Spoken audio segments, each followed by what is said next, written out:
Hola, jóvenes, ¿cómo están? Bienvenidos a la primera clase de estadística en línea. Para empezar, quiero comentarles que las clases las voy a dividir en eh, secciones muy pequeñas para que sea fácil de regresar a un tema y no tengas que estar buscando dentro de un video en qué parte corresponde lo que la duda que tienes.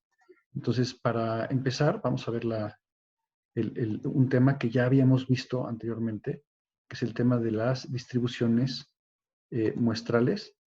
Eh, lo que pasa es que el tema que vamos a ver ahorita es continuación de este. Entonces, pues venga. El, esto se los expliqué en el salón, está complicado de explicarlo, pero trataremos de explicarlo de la manera más simple posible. ¿Qué es una distribución muestral?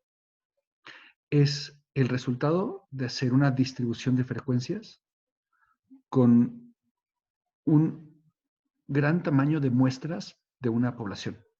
Es decir, en vez de seleccionar un elemento y graficarlo, otro elemento y tabularlo, perdón, y ir tabulando cada uno de los elementos, vamos a ir tabulando una muestra de elementos. Por ejemplo, tomo a 5 personas, les pregunto qué edad tienen y grafico, tabulo el promedio de las 5 personas.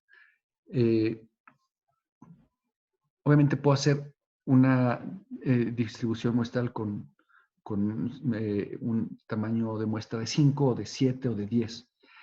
Lo importante de este tema era es entender este fenómeno, que cuando se tiene cualquier distribución muestral original, perdón, cualquier distribución de frecuencias, eh, podemos ver estas frecuencias de aquí. Cualquiera de estas me va a arrojar una distribución muestral con distribución normal. Es decir, yo si tomo de una distribución, por ejemplo, como estas, es una distribución uniforme, tomo muchas muestras y las grafico, la gráfica se va a ver así. Si tomo, en vez de tomar dos elementos y graficar de dos en dos, tomo de aquí de tres en tres y voy graficando los promedios, se va a ver así. Si tomo de 30 en 30, la gráfica se va a ver así. Lo mismo va a pasar con estas. Si de aquí yo tomo muestras de 2 en 2, se va a ver así la gráfica. Si de aquí tomo muestras de 5 en 5, se pueden ver así. Pero si tomo muestras de 30 en 30, también se va a ver como una distribución normal. Eso es muy importante porque en las inferencias estadísticas vamos a ver cuál es la probabilidad de tomar una muestra y que esa muestra tenga esas características. Eh, para explicar esto, eh, la, la, la, quisiéramos razonar si es más probable o menos probable que un fenómeno, que un evento se dé. Por ejemplo, entre el evento de obtener una persona que mida 1,80 o más de este grupo, esta es toda la población que existe en todo el mundo. Imagínense que ya terminó la cuarentena, sales al mundo y resulta que nada más existen estas 10 personas. Entonces, la pregunta es, ¿cuál es la persona de que es la probabilidad de que seleccione yo a una de esas personas y esta mida 1,80 o más? Pues es muy fácil, porque básicamente solamente tengo dos posibilidades de que se dé que yo seleccione una persona 1,80 o más de las 10 posibles. Si son 10 posibles, 2 entre 10 me va a dar 20% de probabilidades. Eso es de que yo seleccione una persona. Pero ahora vamos a ver el otro caso, que es el caso que queremos ver. ¿Qué pasa si yo en vez de tomar a una persona tomo dos personas? ¿Será más probable que, que el promedio de estaturas de esas dos personas sea de 1,80 o más o será menos probable? Entonces, para hacer esto, lo que vamos a hacer es que vamos a contar cuántas veces, cuántas formas distintas puedo tomar a dos personas y que estas dos personas midan en promedio 1,80 más. Si yo tomo al 1,81 y 1,80, lo sumo y lo divido entre dos, pueden hacer la prueba, me va a dar 1,80.5. Entonces, este caso sí sería uno de esos que dan 1,80 o más. Si combino el 1,81 con el 1,79, si lo sumo y lo divido entre 2, me va a dar de promedio 1,80. También es. Si combino, si promedio el 1,81 con el siguiente 1,79, también me va a dar de promedio 1,80. Entonces, en estos tres casos, se cumpliría con el criterio de decir que seleccione yo dos personas y que midan 1,80 o más. Si sumo 1,81 más 1,78 y lo divido entre 2, me va a dar 1,79.5. Es decir, ese caso ya no sería alguien que mida 1,80 o más. Y lo mismo va a pasar con si promedio 1,81 con 1,77, con 1,75, con 172, etc. Entonces, solamente estos tres. Si lo pensáramos con el 1,80, 180 más 179 me va a dar 179.5. Ninguno que yo combine con el 180 va a ser de 100, por medio de 180 o más. Entonces solamente tengo tres posibilidades. ¿De cuántas? Pues bueno, podríamos utilizar la fórmula de combinación, pero podríamos contarlas más o menos a mano. El 181 lo puedo combinar con el 180, con el 179, con el 179. Entonces, si son 10, el 181 lo puedo combinar con los otros 9. Ahí está este 9. Y después el 180, lo pongo acá arriba, y este 180 lo podría combinar con el 179, 179, 178, o sea, con estos de acá. Y como nada más me queda 9 y tomé uno de aquí, entonces lo voy a poder combinar 8 veces. Aquí me queda el 8. Y luego con el primer 179 también lo voy a poder combinar ahora 7 veces.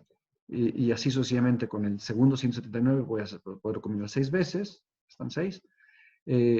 Con el primer 178, 5 veces. Y así sucesivamente, que me va a dar un total de 45 combinaciones. La probabilidad sería 3 de 45, 6.67%.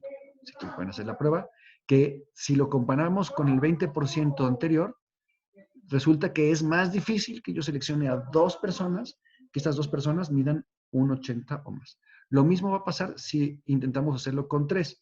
Si pensamos cuántas formas distintas tengo de seleccionar a tres personas, vamos a empezar con los tres primeros. Si tomo estos tres, 1,81 más 1,80 más 1,79, me va a dar ciertamente 1,80 exactos. Entonces, cumpliría con el criterio de que mida 1,80 más. Si tomo estos tres, también me va a dar 1,80 promedio, pues es lo mismo, porque estoy nada más sustituyendo un 179 por el otro.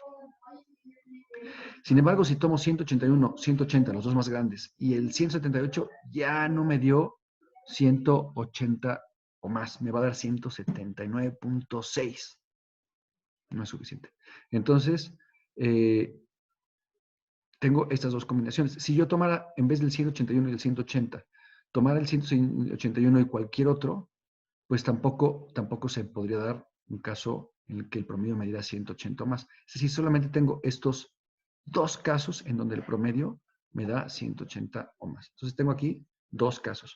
El total de combinaciones, ahora sí vamos a utilizar la fórmula de 10 tomando 3, me da 120. Entonces el total es de 1.67%, o sea, todavía es menor. Es decir, mientras más grande sea el tamaño de la muestra, va a ser más difícil que yo obtenga un promedio diferente a la media muestra, a la media poblacional. La media poblacional podemos pensar que está por aquí, 1,77. Si quieren pueden sacar el promedio y ver cuál es, pero cualquier valor que se aleje de ese valor central va a ser difícil de obtener. Cada vez va a ser más difícil si las muestras son más grandes. En pocas palabras, lo que vamos a tener es lo siguiente. Si la distribución original fuera la línea roja, claro que podría ser cualquiera, podría tener una distribución uniforme, podría tener una distribución con dos modas, etcétera, parabólica. Con cualquier distribución original, si la muestra es lo suficientemente grande, se va a ver de forma normal. Y van a estar, mientras más grande sea la muestra que se toma para crear esta distribución de muestras, mientras grande sea la muestra, va a ser más difícil que el valor se separe del valor central. Entonces, con esta idea, los dejo. Este es el repaso de la clase anterior. Y con esto terminamos nuestra primera clase. Bueno, jóvenes, nada más para terminar, les comento que en la próxima sesión vamos a aprender a determinar cuál sería la probabilidad de que un evento así suceda. Nos vemos al rato.